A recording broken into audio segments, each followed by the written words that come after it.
Trending karon. Trending karon. Okay, di po ta maglangan maghigalari ta sung XFM Trending.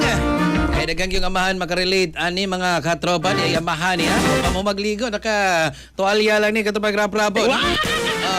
Yapas yung anak dito sa eskwelahan kay kinsa may di malubat-lubatan ng mga kaiga ning 7.8 magnitude nga linog dito sa Mindanao. Aso sa iron aga kompleto detalye piragi sub sa report ni katropang Philip Sirohano. Katropang Philip, good morning. Good morning!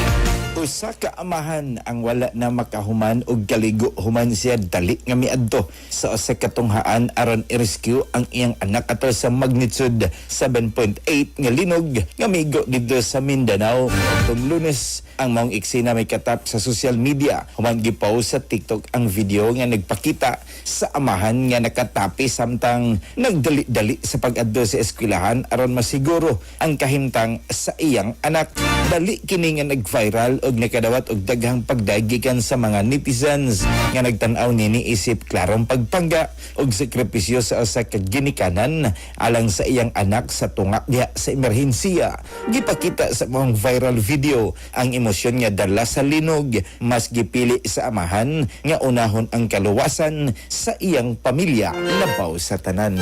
Para sa itong mga katropa nga mga kalalakinan, kinsa na problema na sila lawas ng kalipay. Katropa, di na ka na nga ikabalaga. Gumikan kay, ang Turbo Dietary Food Supplement for Men, mapalit na kini sa inyong mga suking butika.